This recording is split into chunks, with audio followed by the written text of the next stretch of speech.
Doctora, buenas tardes y compañeros. Buenas tardes. El día de hoy vamos a hacer nuestra sesión sobre el tema de urgencias rinológicas. Siguiente diapositiva, por favor.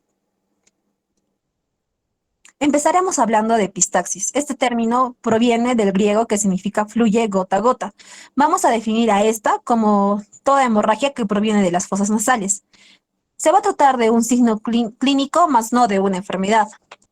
Este es un motivo de consulta extremadamente frecuente en los servicios de emergencia, con una incidencia de distribución bimodal, mayormente en niños y en jóvenes, y en adultos mayores de entre los 45 y 65 años. Se considera importante la necesidad de conocer la irrigación nasal. Por ello vamos a recordar que la fosa nasal está vascularizada por una gran arteria gruesa, que es la arteria carótida externa. Esta arteria va a dar a la maxilar interna y a partir de esta se va a dar la arteria palatina mayor y la arteria esfenopalatina. Otra rama que da es la arteria facial. Y de esta sale otra arteria que está en contacto con el labio y se llama la arteria labial superior. Por otro lado, de la arteria carótida interna nace la arteria oftálmica y de esta van a ser la arteria etmoidal anterior y posterior. Entonces, vamos a tener 5 arterias que van a unirse y así van a formar el famoso plexo de Kieselbach. Y este plexo se va a ubicar en el área del Lidl. Entonces, viendo todo esto, vamos a poder hacer una clasificación. Esta clasificación va a ser tanto de epistaxis anterior y posterior. La anterior va a ser la más frecuente, ya que va a estar en una frecuencia de 90 a 95%. En esta va a estar involucrada el plexo de Kieselbach. Y la epistaxis posterior solo va a estar en un 5 a 10%. Va a ser más común en ancianos y estas a menudo van a requerir un taponamiento nasal tanto anterior como posterior. Ahora hablaremos de las causas, y tenemos tanto causas como locales y sistémicas. Lo frecuente son los locales, y de allí tenemos al trauma nasal. En este caso es más frecuente por hurgarse la nariz con el dedo, que es más frecuente en niños. Y luego serían los golpes.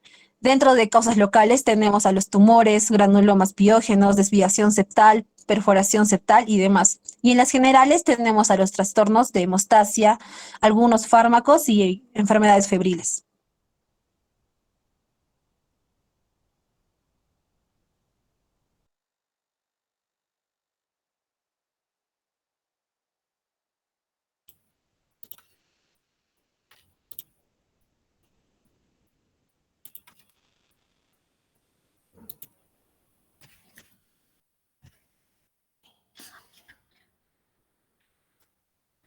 Para realizar una cáustica de la mucosa septal con nitrato de plata, colocaremos en la fosa nasal un algodón impregnado en anestesia tópica con adrenalina, que dejaremos unos 10 o 15 minutos.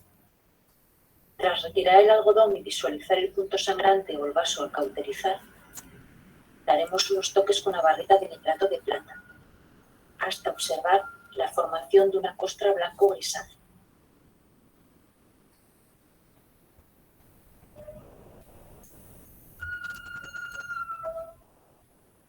Se recomienda no cauterizar ambos lados septales a la vez para minimizar el riesgo de perforación septal.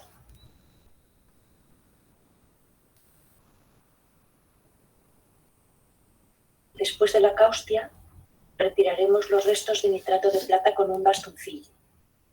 Así evitaremos que el nitrato salga al exterior con las secreciones nasales y tiña el vestíbulo nasal de marrón, ocasionando un efecto muy antiestético. Después aplicaremos pomada sobre la zona cauterizada.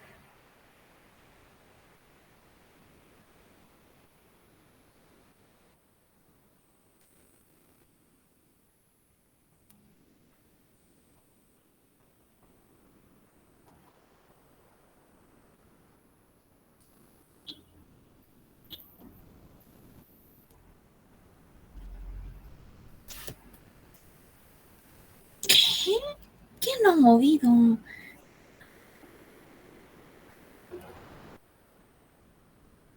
Ya, es así como vimos en el video que vamos a hacer la evaluación y el manejo inicial.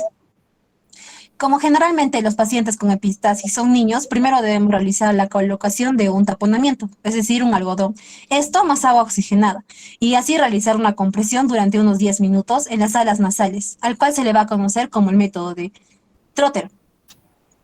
Cuando tenemos un paciente en la emergencia, primero debemos realizar una muy buena historia clínica, ya que el sangrado nasal es un signo y síntoma. Por ende, debemos de buscar su causa. Posterior ya a ello, debemos hacer un examen físico adecuado, revisando la cavidad endonasal, retronasal, oral y la faringe. Tenemos que ver que el paciente esté estable y luego hacer un manejo postural. Es por ello que es importante realizar una inclinación anterior, que si bien esta no va a calmar el sangrado, va a poder evitar que el sangrado se vaya a la vía aérea. Luego de esto vamos a realizar la compresión digital, que se puede ayudar con torundas de algodón, estas con agua oxigenada o vasoconstrictores como la adrenalina. Si vemos que el paciente no mejora a pesar de hacer este tamponamiento, entonces será necesario reconocer el punto de sangrado, si es que se puede. Ya encontrado este punto de sangrado, realizamos una cauterización con nitrato de plata. Pero si no se puede ver este punto de sangrado, entonces hacemos un taponamiento anterior. Si no hay una mejora a pesar de este taponamiento, entonces realizamos un taponamiento posterior. Si es que este taponamiento posterior tampoco funciona, entonces recurrimos a una embolización o ligadura arterial. Si sospechamos o nos dicen que esta es por un antecedente de epistaxis posterior, entonces realizamos de base un taponamiento posterior y ya este lo complementamos con un taponamiento anterior. Siguiente, por favor. Ahora vamos a ver un video de cauterización con nitrato de plata.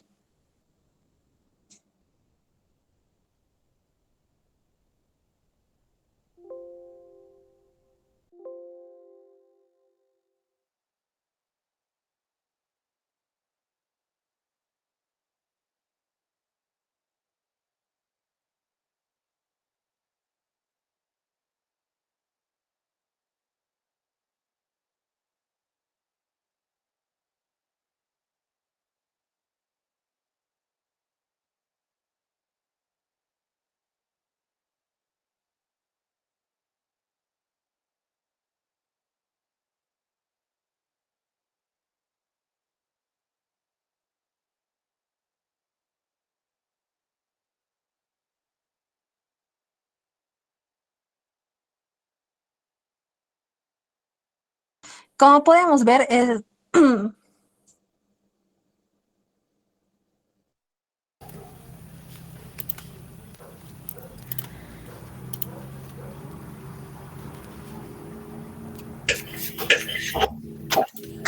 Tratamiento nasal anterior. Utilizaremos gasa de borde de 2 centímetros de anchura.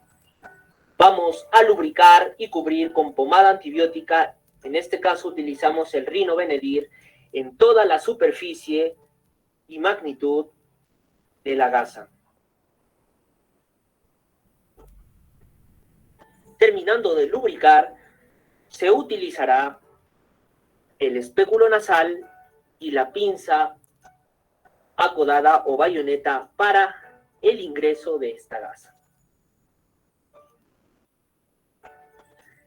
Quedará en forma de acordeón en términos generales.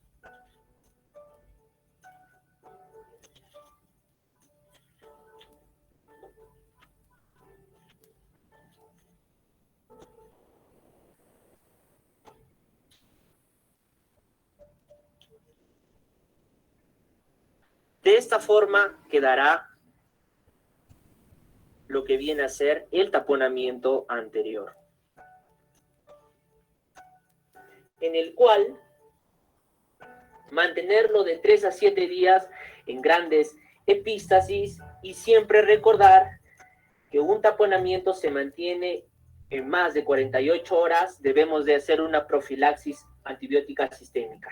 Como acá tenemos el vestíbulo, nosotros finalizaremos colocando un poco de algodón y un esparadrapo para evitar la salida del material. Taponamiento nasal posterior. Es uno de los taponamientos más efectivos y menos doloroso. Nos ayudaremos del espéculo nasal e introduciremos una sonda Foley o sonda vesical.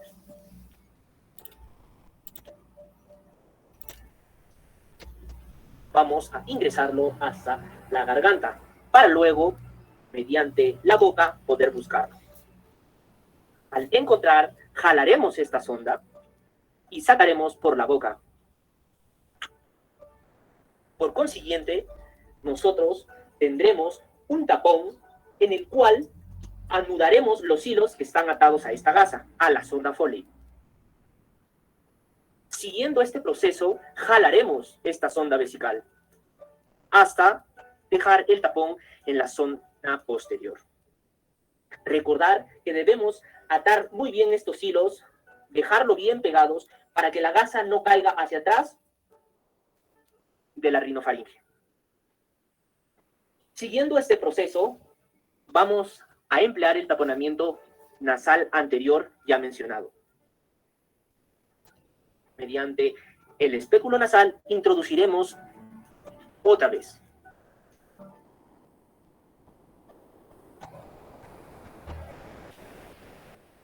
Hasta que el procedimiento quede de tal manera. Así estará completamente rellenado la fosa nasal. Para completar y finalizar, nosotros la parte del vestíbulo colocaremos un poco de algodón para evitar la salida de algún movimiento nasal. Entonces, ese fue un video de cómo se hace el taponamiento tanto anterior como posterior. En conclusión, sobre la epistaxis debemos tener 3 puntos importantes. Primero se hace un buen manejo de la postura del paciente y luego de esto se tiene que hacer la técnica con la presión digital. Si es que esta no funciona, entonces hacemos el taponamiento anterior. Y si a pesar de que el taponamiento anterior no funciona, entonces nos vamos a un taponamiento posterior. Ahora vamos a hablar sobre los traumatismos nasales. Vamos a ver que las fracturas nasales son las más comunes de todas las lesiones esqueléticas faciales. Esto se debe a que la nariz es el rasgo facial más prominente. La fractura nasal es la lesión ósea más común en la cara de un adulto, teniendo como causas principales los accidentes automovilísticos, lesiones deportivas, altercados, peleas o caídas accidentales.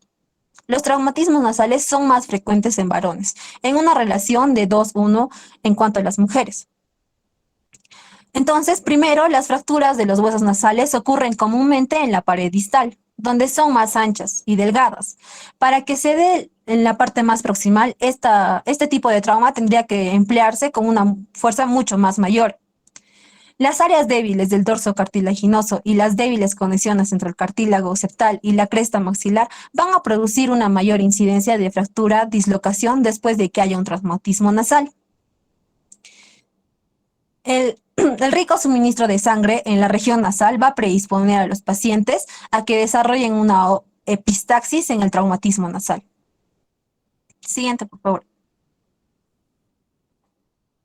Para el diagnóstico de un trauma nasal, primero debemos hacer un buen historial clínico. Entonces, vamos a hablar de diferentes ítems para hacer este historial clínico perfecto. Primero, tenemos que determinar el mecanismo de acción. Aquí va a influir mucho el vector y la magnitud de la fuerza.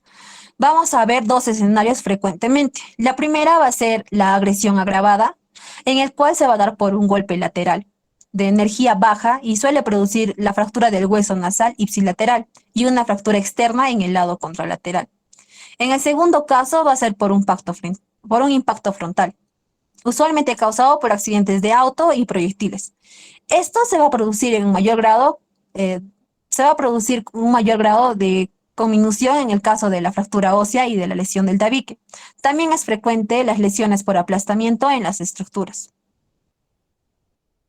Luego de ver ya el mecanismo de acción, vamos a ver el tiempo transcurrido. Es fundamental, ya que durante las primeras horas va a permitir visualizar completamente la deformidad, debido a que la inflamación no va a ser tanta y se va a poder hacer una reducción cerrada. Cuando va a transcurrir más tiempo, la inflamación va a oscurecer la forma de la nariz y la intervención debe posponerse hasta que esta inflamación se resuelva.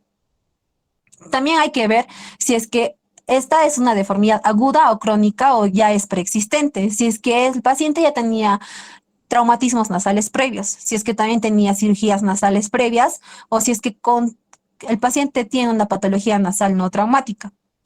Aquí preguntamos por antecedentes de dificultad para respirar, congestión nasal, ronquidos, apnea del sueño y drenaje nasal, o si los pacientes utilizan uso de inhaladores o medicamentos para la alergia. Este también es importante. Siguiente, por favor. El examen físico tiene que ser minucioso. En cuanto a la inspección, tenemos que verificar si existe una desviación nasal lateral, si es que hay una epistaxis, ya sea uni o bilateral, si es que el paciente tiene edema o tumefacción, si es que hay un hundimiento de las paredes laterales o del dorso nasal, y si es que también tiene lesiones cutáneas. Es muy importante en la inspección tener en cuenta estas siguientes características, como por ejemplo un telecanto. En este caso es de tipo traumático, está producido por fracturas naso-orbitoesmoidales, por desinserción del canto medial palpebral. También si encontramos rinorrea del líquido cefalorraquídeo, ya que esto va a indicar que hay una comunicación entre el espacio subaracnoideo y los senos paranasales. También si es que hay una verticalización de las narinas, esto por hundimiento severo del dorso nasal. Y si encontramos también equimosis y hematoma periorbitario, ya que esto podría indicar una fractura del vaso de la base del cráneo que compromete la vida del paciente. En cuanto a la palpación, hay que recorrer el dorso de la nariz con los dedos en busca de escalones óseos y crepitaciones. Se hace con ambos dedos índices, también que se puede recorrer las paredes laterales. Para realizar la reducción, se debe ejercer presión en la cara lateral en dirección medial en caso de que haya una desviación lateral. En las siguientes diapositivas vamos a mostrar cómo es que se hace una correcta reducción. También se puede hacer una rinoscopía. Esta se va a hacer a través de un rinoscopio examinando el vestíbulo nasal, el meato inferior, los cornetes y el tabique, esto en busca de laceraciones, hematomas o desviaciones del septo. Siguiente, por favor. Imagenología. En los casos de trauma nasal vamos a solicitar una placa radiográfica. Esto va a ser con dos fines. Primero, para confirmar el diagnóstico clínico y segundo, para que nos sea útil en caso de acciones médico-legales, ya que este va a servir como evidencia en casos de agresiones y accidentes. Se suele utilizar la proyección lateral de huesos propios y la proyección de Waters, que estas van a mostrar el dorso de la pirámide ósea, el septum nasal y los huesos faciales adyacentes, como la órbita y el etmoides. También podemos solicitar una tomografía en casos de traumatismos nasales severos, con afectación de otras estructuras como la lesión del complejo naso-esmoido-orbitario. Siguiente, por favor. Existen muchas clasificaciones de fractura nasal, pero la más fácil de usar y recordar es la clasificación de Lefort, la cual se va a dividir en tres tipos. Lefort 1 u horizontal, que van a ser las fracturas que se encuentran desde el septum nasal sobre los ápices dentarios hasta la apófisis pterigoides. También está la Lefort 2 o piramidal, que van a ser las fracturas que se producen por la sutura maxilomalar, huesos nasales y pared interna de la órbita. Y por último, Lefort 3 o lo que es la disyunción craniofacial completa. Estas van a ser fracturas que se van a producir en la sutura frontomalar, frontomaxilar y nasomaxilar. Siguiente, por favor.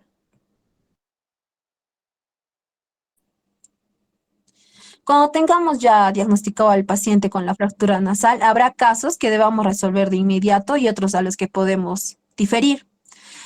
Los casos que debemos intervenir de inmediato son aquellos pacientes con fractura expuesta, hematoma septal. Estos deben ser diagnosticados y drenados en las primeras 24 horas.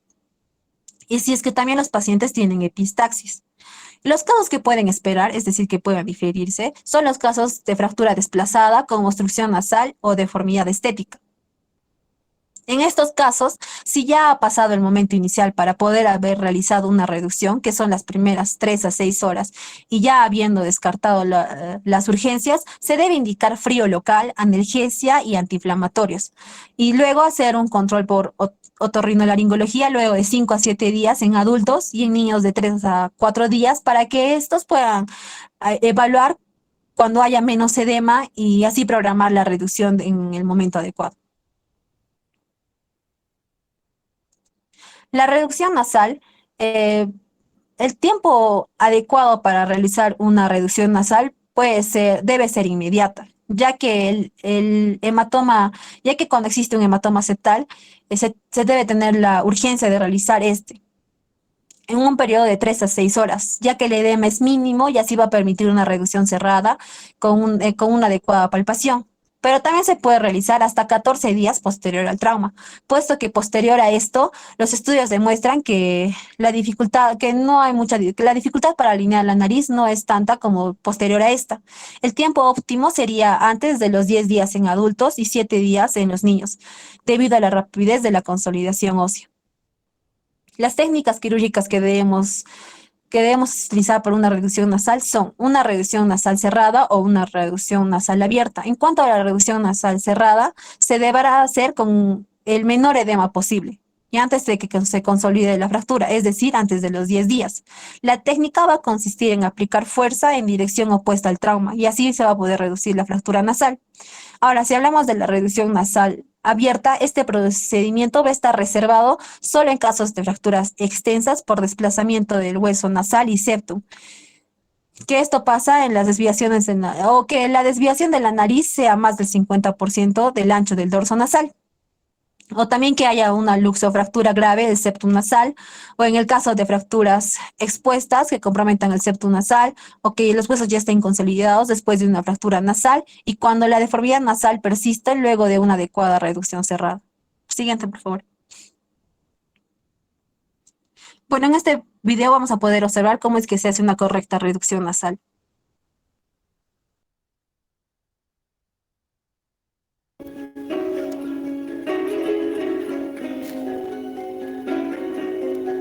Los traumatismos nasales que ocasionan laterorrinias o hundimientos de los flancos nasales son tratados con reducción incruenta, asepsia y antisepsia de la pirámide nasal y piel que la circunda, bloqueo anestésico con silocaína en los ramos nasales externos,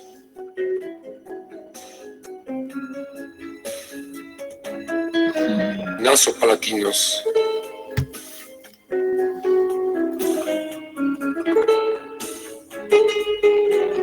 anestesia tópica con silocaína en spray,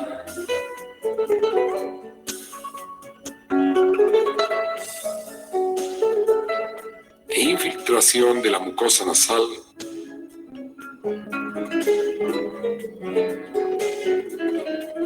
con maniobra cuadridigital. Se corrige la laterorrhenia. En el caso de hundimientos del flanco, se introduce un instrumento romo en la fosa nasal para conseguir su levantamiento. Se realiza taponamiento nasal anterior para cohibir la epistaxis y estabilizar las fracturas.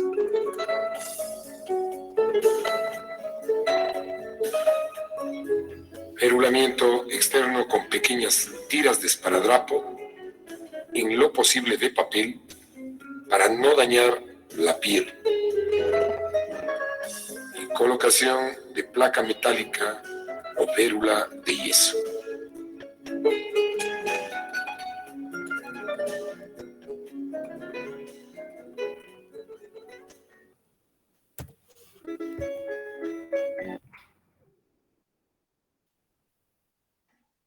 Continuando con la exposición, vamos a hablar acerca de los cuerpos extraños. Los cuerpos extraños de las fosas nasales prácticamente solo se van a ver en los niños. Con respecto a la epidemiología, con respecto a la frecuencia, es difícil conocer la frecuencia de los cuerpos extraños de las fosas nasales porque, por una parte, muchos se eliminan en casa al sonarse la nariz, o con otras maniobras realizadas por el niño por su propia iniciativa o también por sugerencia de sus propios progenitores. Y por otro lado, porque estos suelen ser por lo general incidentes benignos que pocas veces se registran y mucho menos se publican. Con respecto a la edad y sexo, el promedio de edad de los niños que se introducen un cuerpo extraño en la nariz es del orden de 3 años. Con respecto a las características del paciente, la inserción de un cuerpo extraño en una fosa nasal la realiza el propio paciente, a diferencia de lo que sucede con el oído, por ejemplo, donde la inserción la realiza en ocasiones un compañero de juego. Con respecto a la fisiopatología, pues vamos a tener la penetración del cuerpo extraño, en el cual el cuerpo extraño va a ser introducido por el niño en el vestíbulo nasal y después se bloquea en un punto más o menos posterior en la fosa nasal. Localización del cuerpo extraño. En la inmensa mayoría de los casos, el cuerpo extraño se bloquea en la parte media de la fosa nasal, entre el cornete inferior y el tabique nasal. Las consecuencias de la presencia de un cuerpo extraño en las fosas nasales, pues la presencia del cuerpo extraño por lo general se va a provocar con rapidez. En el caso de un cuerpo extraño orgánico de tipo judía, por ejemplo, o garbanzo, eh, estos van a hacerse, o sea, de una forma rápida, pero va a ser mucho más despacio en aquellos cuerpos inertes de tipo, por ejemplo, como un tornillo o también, por ejemplo, un fragmento de plástico. Y un edema de la mucosa pituitaria tanto por irritación como por reacción inflamatoria. Con respecto a la clínica, pues suelen ser en niños pequeños, alrededor más o menos de los 4 años de edad, cuyos padres van a referir que se han introducido un cuerpo extraño en la nariz. Incluso ellos mismos van a contar de qué objeto se trata. A veces, el único síntoma presente va a ser la presencia de rinorrea unilateral mucopurulenta o serosanguinolenta. Esta puede ser también incluso fétida y resistente al tratamiento convencional, acompañándose de obstrucción nasal, epistaxis recurrente, cacosmia, ronquidos, rinolalia, halitosis y dolor dental. Siguiente, por favor. Pues bien, dentro del diagnóstico de cuerpos extraños, este es clínico, complementado con exámenes auxiliares como por ejemplo radiografías. La identificación del cuerpo extraño es fácil al realizar una rinoscopía anterior mediante un espéculo y una adecuada fuente de luz. Sin embargo, a veces no se localiza porque por falta de colaboración del paciente o por estar alojado en la región posterior, teniendo entonces que recurrir a la endoscopía nasal con el paciente obviamente despierto, o bien también bajo anestesia general si es que éste no colabora. Ahora, las pruebas de imágenes suelen carecer por lo general de utilidad si el cuerpo extraño ya se ha visualizado en la rinoscopía anterior. No obstante, se puede descubrir un cuerpo extraño radiopaco de forma incidental en radiografías, sin que haya alguna sintomatología rinológica. Ahora, otro punto importante a definir es la rinolitiasis. La rinolitiasis va a consistir en el hallazgo, habitualmente de forma casual, ¿no?, de un cuerpo extraño alojado en la fosa nasal, que por haber pasado desapercibido durante mucho tiempo, se ha mineralizado, llegando de esta forma a formarse un cálculo. En ocasiones, debido a su lento crecimiento por el depósito de sales, incluso va a llegar a originar algunos síntomas obstructivos que suele detectarse a la exploración física. Siguiente, por favor. Bien. Bueno, otro punto importante a tocar va a ser el manejo de los cuerpos extraños en vías aéreas superiores. Entonces, ante la sospecha de un cuerpo extraño en la fosa nasal, se debe realizar una exploración bastante cuidadosa y rígida, donde en el caso de ser reciente la introducción, suele haber certeza, ¿no?, de su presencia y de la fosa en la que se encuentra alojado. Bien porque se le ha visto introducirse el objeto o porque el niño lo comenta, ¿no?, lo dice, lo cuenta. En cambio, en los de larga evolución, la sintomatología nos orientará de la fosa nasal afectada. Nos orientará de la fosa nasal afectada. Ahora, durante el procedimiento de retirar el cuerpo extraño, el material mínimo necesario van a ser los siguientes. 1. Tener una buena fuente de luz. Lo ideal va a ser una luz frontal tipo fotóforo o en su defecto una linterna. La luz del otoscopio o de una lámpara de pie pueden ser también algunas alternativas válidas. Otro de los materiales necesarios va a ser un rinoscopio, un gancho romo de 2,5 milímetros o una asa de Billiard. Si no tenemos, bueno, se puede utilizar un clip desdoblado, haciendo como una forma de asa, ¿no? Una sonda de aspiración, si es que existe rinorrea. Un punto a tener en cuenta es que tras la extracción, en principio no se precisa emplear tratamiento medicamentoso, aunque este dependerá del estado de la mucosa y también del tiempo de evolución. En estos casos puede ser necesaria la realización de lavados nasales, con suero fisiológico, asociados o no también al empleo de tratamiento antibiótico tópico o ya sea sistémico. Siguiente, por favor. Bueno, una vez que ya tenemos y contemos con los materiales, se va a proceder a explicar la técnica de extracción. Para la extracción de los cuerpos extraños nasales, faríngeos y óticos, se prefiere que el niño se siente en el regazo de un familiar, lo que va a proporcionar una cierta altura y va a permitir también sujetarle en caso de necesidad. Ahora, la cabeza del niño la vamos a situar de frente para la exploración nasal y nosotros nos colocaremos frente al niño, más o menos a unos 25 centímetros de la cara, enfocando el haz de luz adecuadamente donde queremos visualizar el campo extraño, ¿no? Ahora, inicialmente debemos explorar ambas fosas nasales con visión directa, elevando la punta del lóbulo nasal con un dedo, en busca del probable cuerpo extraño. En caso de necesitar una visión mucho más profunda, entonces vamos a realizar la rinoscopía. Si hay congestión de la mucosa nasal, podemos aplicar mediante algodón un vasoconstrictor, tipo oximetazolina o fenilefrina, o también con anestesia. Bueno, esto aproximadamente durante 2 a 5 minutos, lo que nos va a permitir dejar la fosa nasal mucho más permeable y además va a facilitar la extracción del cuerpo extraño.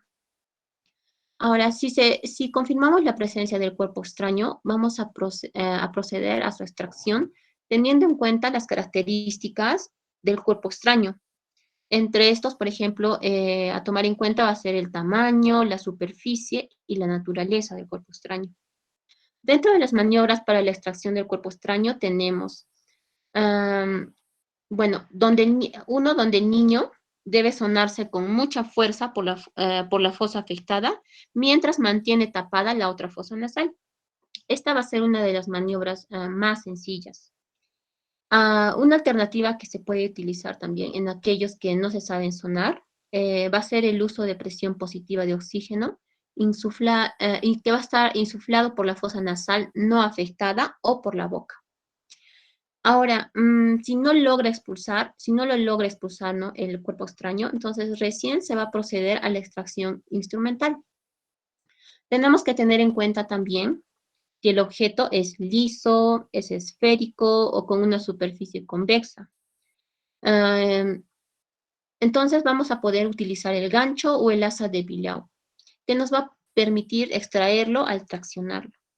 No debemos intentar extraer con pinzas, por el peligro de empujar el cuerpo extraño hacia la zona posterior de la fosa y provocar de esta forma una aspiración. Entonces se tiene que evitar extraer el cuerpo extraño con pinzas. Siguiente, por favor. Bueno, en esta diapositiva tenemos un algoritmo bastante sencillo de recordar, en el cual consiste uno, inicialmente tener la certeza o sospecha de un cuerpo extraño nasal, ya sea porque se observó, como les había indicado anteriormente, al niño introducirse algún cuerpo extraño en la nariz, o por la sintomatología. Bueno, seguidamente se va a visualizar mediante la rinoscopía. Si podemos observarla, procedemos a hacer la maniobra más sencilla, que es el sonado nasal o la presión positiva de oxígeno. Pero si tras esto no se puede retirar, entonces vamos a realizar la extracción con el asa o gancho. Ahora, por otro lado, si no podemos observar el cuerpo extraño y pese a tener la sospecha o certeza, entonces vamos a derivar a otorrinolaringología. Igualmente, derivar si no es posible la extracción. Siguiente, por favor. Bien. Proseguiremos con urgencias que involucren el septum nasal, comenzando con el hematoma septal. Un hematoma septal es la acumulación de sangre bajo el micopericondrio o mucoperiostio, ya sea del cartílago o hueso del tabique nasal. Esta acumulación puede ser unilateral o bilateral, siendo la bilateral la más frecuente ante traumatismos graves. Un hematoma septal puede ocurrir en cualquier grupo de edad, aunque son raros, pero el diagnóstico y el tratamiento temprano van a ser importantes para prevenir la formación de abscesos. Con respecto a su etiología, generalmente ocurre como consecuencia de un traumatismo nasal, ya sea por lesiones deportivas, accidentes de carretera, caídas, agresiones, accidentes laborales, y en caso de los niños, hasta una lesión menor puede provocar un hematoma. Otra causa también puede ser iatrogénica después de cirugías nasales, como por ejemplo corrección septal, cirugía endoscópica de senos paranasales o cirugía de cornetes. El hematoma septal atraumático se puede observar como un efecto adverso de los fármacos antiplaquetarios o anticoagulantes. Pero entonces, ¿cómo se produce este hematoma? Hazle un clic, por favor. En imagen, ahí está, exacto. Ya. Pues el tabique nasal tiene un grosor de unos 3 a 4 milímetros y obtiene su riego sanguíneo de las arterias etmoidales anterior y posterior y de la arteria esfenopalatina. El área conocida como plexo de Kieselbach se va a encontrar en el tercio anteroinferior del tabique nasal, donde se anastomosan todos los vasos sanguíneos clave. Bueno, también como podemos observar en la imagen pequeña que se encuentra en la parte superior, en la imagen pequeña, bueno, la parte anterior del tabique nasal va a tener una fina capa cartilaginosa con mucosa y pericondrio que van a estar estrechamente pegados. Cuando se fractura el cartílago nasal, la sangre atrapada entre las capas puede formar un hematoma. Bueno, y el mecanismo por el cual se va a producir este hematoma es ya que cualquier trauma provoca fuerzas de deformación bruscas que van a separar el mucopericondrio íntimamente adherido del cartílago, provocando que los vasos sanguíneos de la submucosa se desgarren justamente por estas fuerzas de deformación. Ahora, si el trauma es lo suficientemente grave, la sangre se puede desplazar hacia el lado opuesto y producir un hematoma septal bilateral. Esta es más peligrosa ya que puede duplicar el compromiso del suministro hacia el cartílago septal y de esta forma acelera la necrosis del cartílago. Ahora, la presencia también de esta sangre estancada actúa como un medio ideal para la proliferación y colonización bacteriana. Así que si no se trata a tiempo, puede infectarse dentro de los 3 días posteriores al trauma e incluso puede formar un absceso septal. Siguiente, por favor. Pues bien, en cuanto al examen físico, un hematoma nasal generalmente se presenta dentro de las primeras 24 a 72 horas después del trauma, aunque también puede retrasarse. Los síntomas más comunes observados son obstrucción nasal en un 95%. Este puede ser unilateral o bilateral según el tipo de hematoma. Otros síntomas van a incluir el dolor en un 50%, la rinorrea en un 25% y la fiebre en un 25%. En muchos casos también los síntomas van a ser inespecíficos, por lo que se debe tener alta sospecha en pacientes con deformidad nasal o dolor nasal después de un traumatismo. En adultos generalmente ocurre en un trauma facial y una fractura nasal.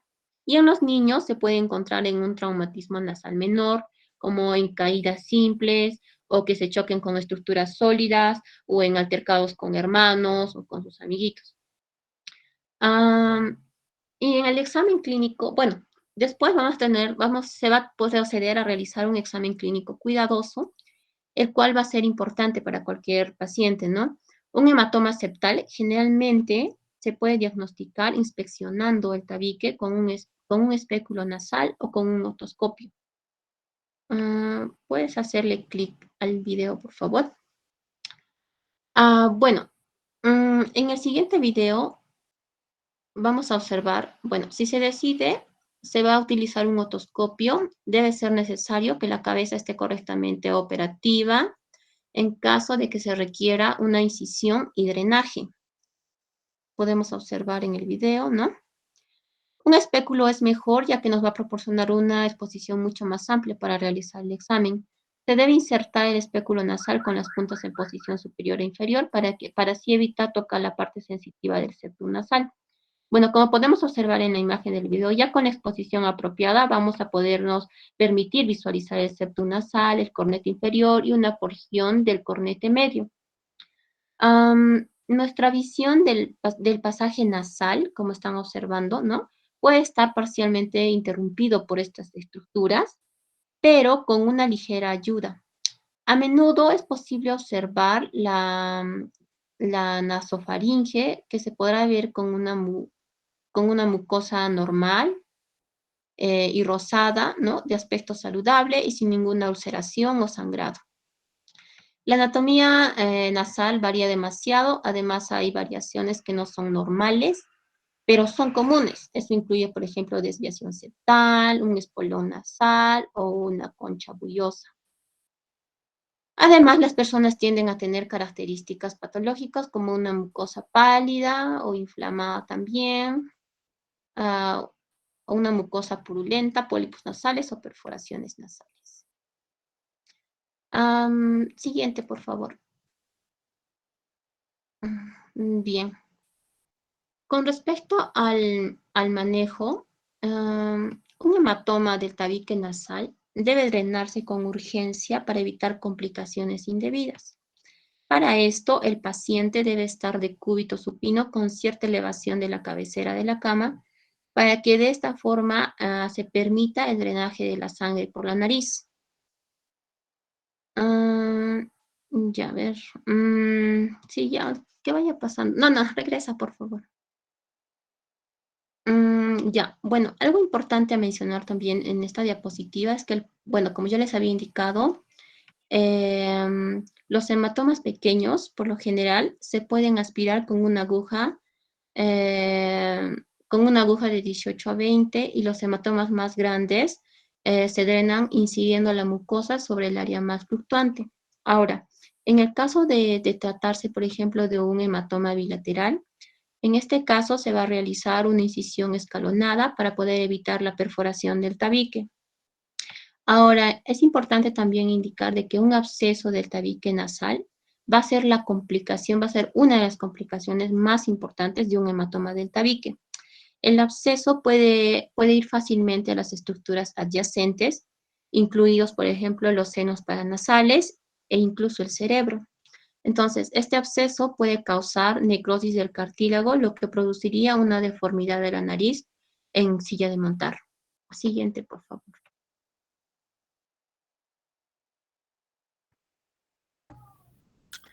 Ya. Continuando con la exposición, ahora pasaremos a hablar sobre el absceso septal. Se define como absceso del septum nasal a la acumulación de pus entre el mucopericondrio y el cartílago del septum nasal, que se puede presentar de forma unilateral o bilateral. Las causas más frecuentes son los traumatismos regionales, la infección secundaria del hematoma septal, propagación vecinas como por ejemplo el furúnculo del labio superior. También puede comportarse como absceso metastásico de afecciones generales como erisipela, escarlatina y diabetes, y tras una cirugía nasal.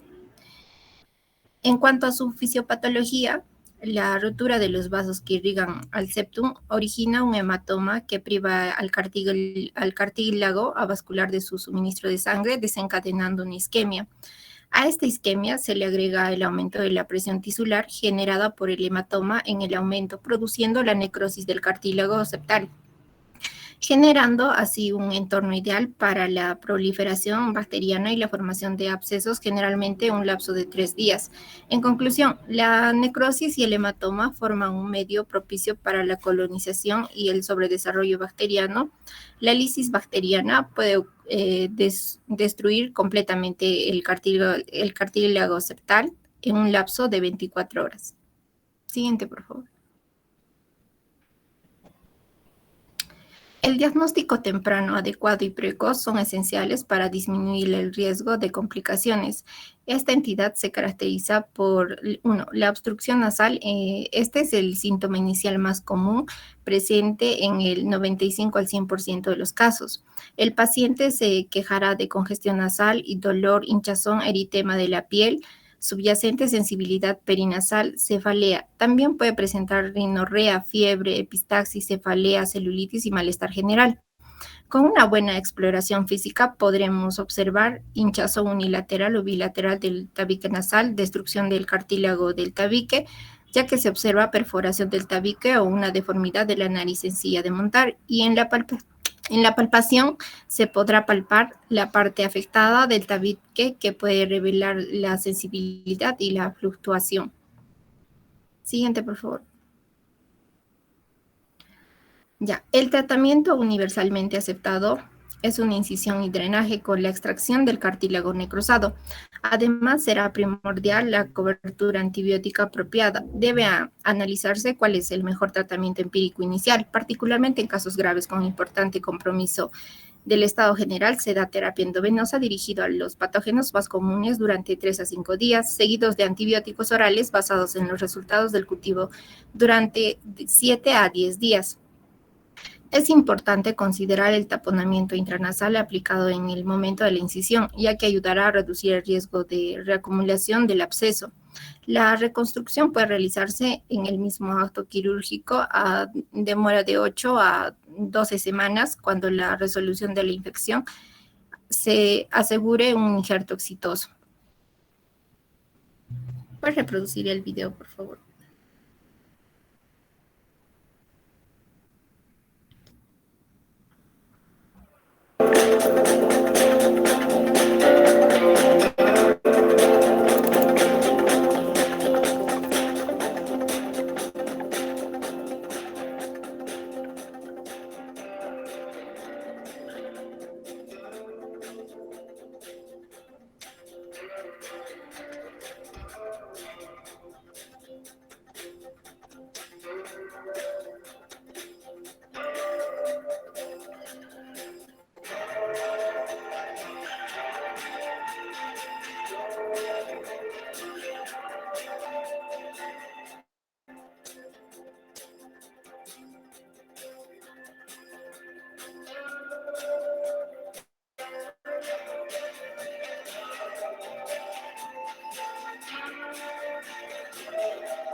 Ya.